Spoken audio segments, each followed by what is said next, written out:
¿Qué tal? Bienvenidos a esta entrevista internacional. Semana complicada, como ha sido todas las últimas para Venezuela, con impugnación electoral, incluso rumores de venta de canal, acusaciones cruzadas, peleas en la Asamblea Nacional, etcétera. De todo esto vamos a hablar con Pablo Gutiérrez. Bienvenido a CNN Chile. Muchas gracias. ¿Quién es Pablo Gutiérrez? Pablo Gutiérrez estuvo en las últimas elecciones y fue ex observador electoral de la OEA. Por tanto, tiene mucho que ver y sabe de esto de las elecciones. Le vamos a preguntar de inmediato, ¿le pareció justa la elección de abril? Mire, el concepto de justicia es un poco abierto.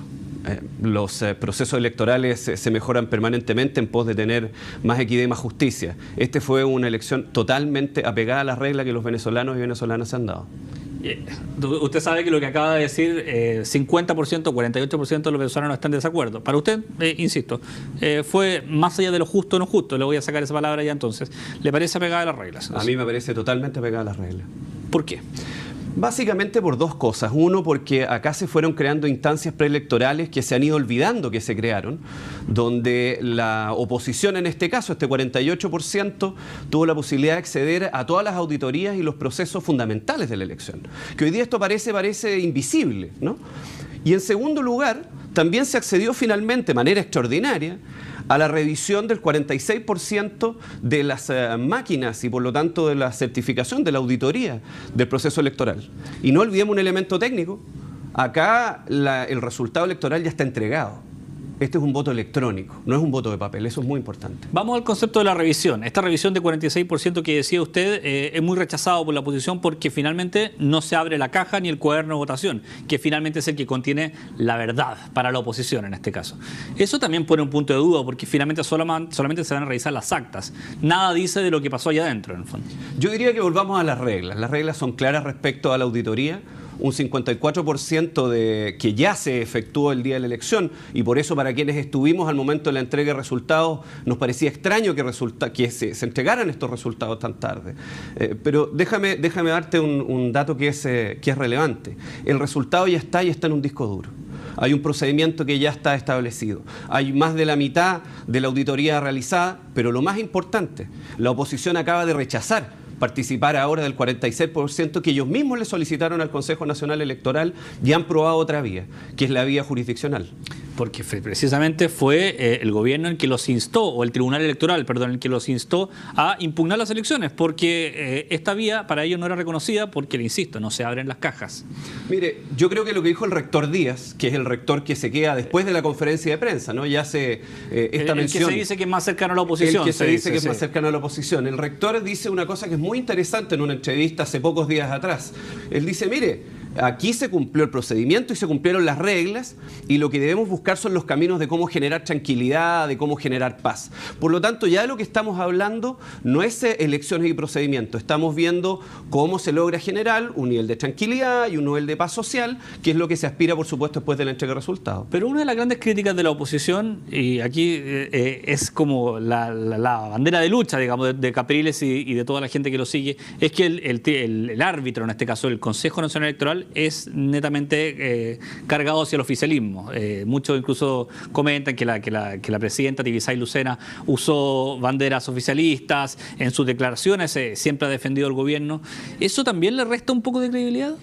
Yo diría lo siguiente, insisto, esto hay que ponerlo en un contexto latinoamericano. Le voy a poner algunos ejemplos. Usted va a algunos países en Centroamérica. Cuando se entrevista con magistrados de los tribunales superiores electorales, en su tarjeta de presentación va la bandera del partido. La composición partidaria de los órganos electorales es la regla general. Esta no es una excepción, es todo lo contrario. Esta es la regla general. Ejemplos de donde funciona mal para decir que entonces no funciona tan mal, no sé si es la mejor estrategia. No es que funcione mal, yo creo que eso es importante. Y segundo, hagamos un recordatorio del pasado. Hace muchos años atrás, por el año 2005, la oposición planteó objeciones muy severas a lo que se denomina el captahuella, que es el colocar el dedo en una máquina, que es la que permite finalmente realizar al elector emitir su sufragio. Finalmente se realizaron un conjunto de auditorías y por una decisión de carácter político y no técnico, decidieron no participar en la elección legislativa. El resultado, el 100% fueron legisladores a favor del gobierno. Entonces, cuidado, no se juegue con el sistema electoral, no se juegue con la democracia, porque finalmente es el mecanismo de resolución de controversia. Hay que ser muy serio y muy responsable. Voy a tomar una frase del opositor Enrique Capriles, que dijo que, por ejemplo, cuando uno juega bingo, y eso es así, en el fondo, y uno tiene el cartón completo, hagamos cuenta que este es el cartón, uno lo muestra, ¿no? Es precisamente lo que está pidiendo la oposición en este minuto, que el cartón, es decir, los votos, sean mostrados. ¿Por qué tanto problema en mostrarlo, digamos? Se cree a rajatabla lo que está diciendo el Consejo Electoral, se cree en este voto electrónico que, yo acepto su punto, pero está en cuestionamiento, digamos, por varias personas. ¿Por qué no se va al voto manual, que sabemos que no existe, pero está? Es un respaldo. ¿Por qué no se recurre a él? A ver, seamos bien claros, insisto, la auditoría de una máquina no es igual a la auditoría del papel, y eso es muy, muy importante. La máquina no es que se crea el día de la elección, tiene una serie de procedimientos de depuración, de estandarizaciones, ¿no?, que están previamente establecidas, de las cuales, insisto, participaron los fiscales de la oposición. Incluso en estos minutos se les estaba capacitando para cómo auditar una máquina electrónica, porque el papel no es voto, el voto ya está en un disco duro. Hay un conjunto de incidencias que están registradas y que por lo tanto esa es la manera apropiada de realizarlo. Y déjame decirte una cosa más. Sería que fueran similares, ¿no? El papel con el voto electrónico. Por supuesto. Y déjame decirte una cosa más. Es muy importante el tener claro cuáles son las denuncias que se están realizando al día de hoy. Al día de hoy.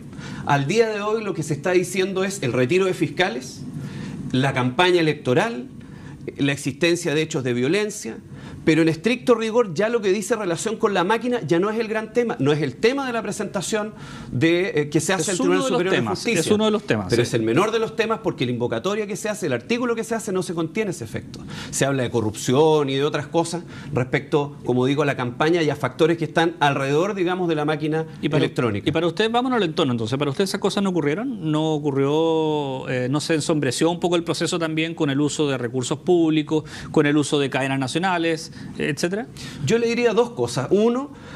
Uno de los grandes temas hoy día en Latinoamérica que dice relación con la reelección de los presidentes, el caso del presidente Obama, por ejemplo, que él circulaba con todos los bienes del Estado haciendo campaña, es cómo se va ajustando a que eso no signifique un desequilibrio al mismo tiempo que ejerce la función. Pero están los canales de televisión también. Exactamente, y vamos a los canales de televisión. Mire, hay una teoría que se ha tratado de implementar muchas veces, ¿no?, que es solo la búsqueda de la equidad, por ejemplo, en los medios públicos. Pero nadie habla de la penetración de los medios privados. Y cómo cuando uno prende Globovisión, ve el rol de activista de la campaña de Capriles y tiene una penetración en Venezuela que es muy importante y que también debe medirse. Le quiero mostrar un ejemplo de lo que ocurrió este jueves cuando estaba hablando Enrique Capriles. Vamos a ver lo que ocurrió. Tenemos la declaración de Capriles en pantalla. Yo le dije, bueno, nosotros iremos al tribunal a impugnar el proceso electoral. Y eso fue lo que hicimos el día de hoy. Ahora bien, fíjense unas cosas que son curiosas. El día de hoy, sobre todo la prensa internacional. Este es un mensaje del gobierno de la República Bolivariana de Venezuela en cadena nacional de radio y televisión a través del satélite. Esa es una cadena nacional que interrumpe el discurso del principal líder opositor. No es primera vez que ocurre y son esas cosas que coincidencia para el gobierno, no tan coincidencia para la oposición, los que ponen en duda el rol de los medios, porque esto finalmente es una cadena y obliga a todas las cadenas a emitir el mensaje oficial. ¿Qué le parece a usted? Yo diría que es importante. Mira, aquí se están viendo las dos funciones, los dos roles hoy día. Hay un candidato o un ex candidato que hoy día está tratando de colocar a nivel internacional en duda la legitimidad con un tema. Y por otra parte, hay un presidente electo, y un presidente electo que tiene que gobernar. Si no nos olvidemos que en Venezuela hubo golpe de Estado y hay una situación que se está tratando de crear una situación extremadamente frágil. Créame, cuando uno está en Venezuela, sí, puede haber situaciones de discordia, pero en los dos bandos. A mí me correspondió ver cómo gente de la candidatura de Capriles también maltrataba a la gente de la candidatura del presidente Maduro. ¿Qué cree usted que va a pasar al futuro? Mire, yo creo que ya a nivel nacional está asentado quién es el presidente de la República. El presidente de la República es Nicolás Maduro. ¿E internacional? E internacionalmente yo creo que esto lo hemos visto otras veces. Lo vimos con Andrés Manuel López Obrador en México. Lo que va a terminar ocurriendo es que se va a asentar la realidad nacional y no olvidemos que, entre otros, los países de UNASUR ya reconocieron la victoria de Maduro. Pablo Gutiérrez, muchas gracias por acompañarnos. Muchas gracias por la invitación. Y usted lo invitamos a seguir con más informaciones durante todo este día en CNN Chile.